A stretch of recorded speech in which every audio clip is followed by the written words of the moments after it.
Now let's move to another element of narrative writing, which is conflict. Conflict, it means, in a simple way, it's a kind of fight. Each story has a kind of fight, a kind of problem. And this problem arises when we got two strikes. We got two powers, good and evil. It could be man and man, it could be man and animal, it could be man and nature, it could be man and society. So we have different conflicts in this story.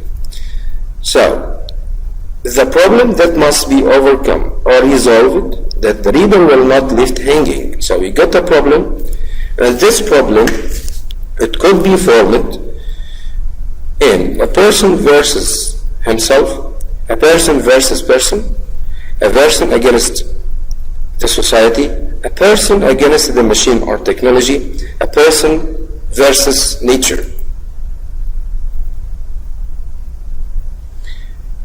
So how can we have a kind of conflict in the form of person versus himself? Let's read this short story. 1 month ago, Abby was assigned a book to read for a book report. Upon sitting at the computer to work on it, Abby struggled with the decision to do reading or to serve the web instead. She felt guilty knowing she should do the work, but she was really motivated by her desire to look up new information about her favorite rock band. So, if you look here, we have a kind of a conflict. She's struggling with herself. She got two inner desires.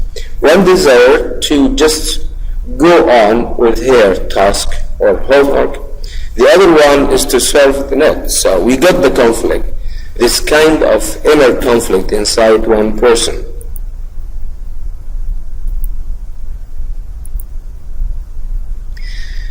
We got also the second form of conflict, which is person versus person.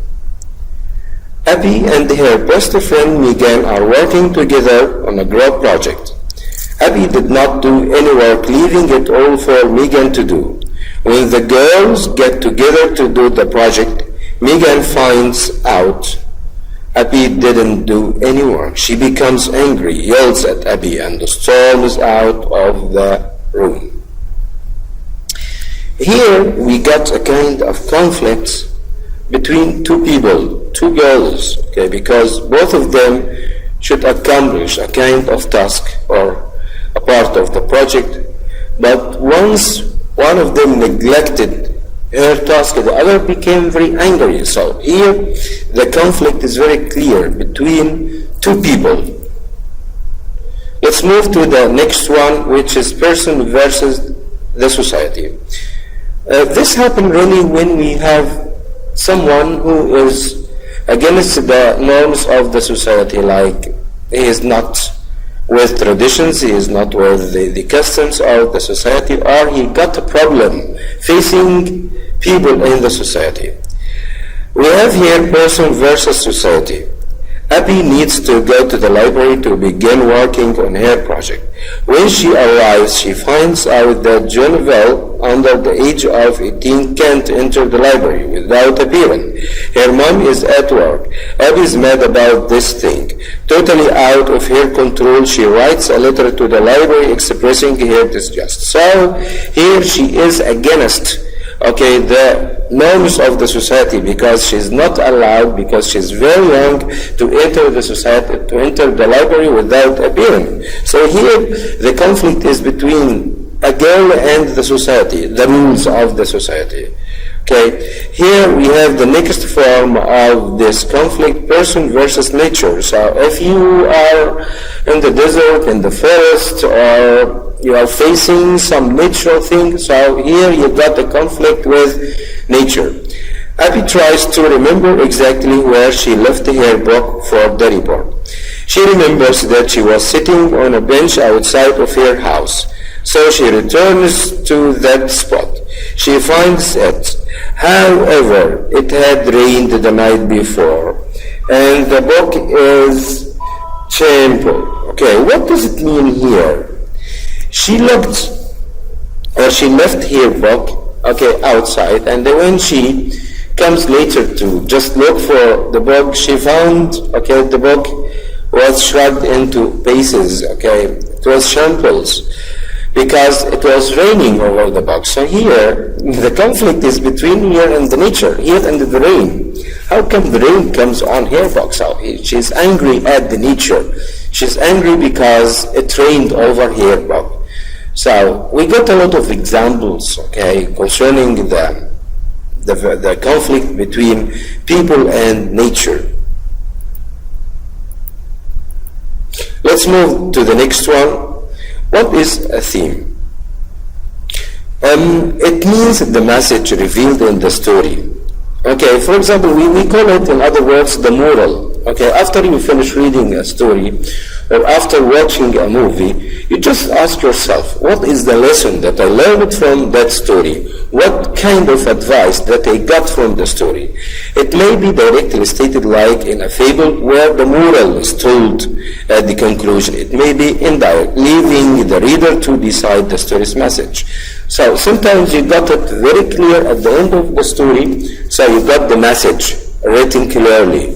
Okay, and other times you can just guess the message throughout the events of the story.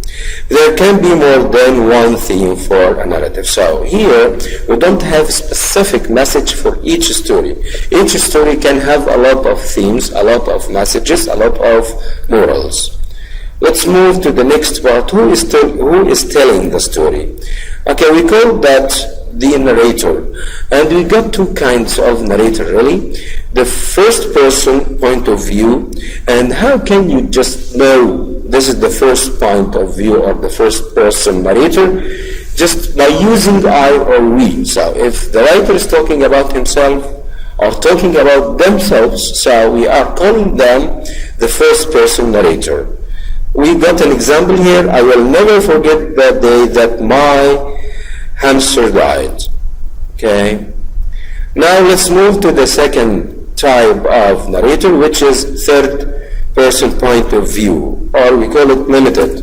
So if the writer is talking about someone else, like starting the story, Ali is a good guy, he went to KSA, or Sarah went with her family to Dubai, she had a nice time there. So here you are using he, she, they, it.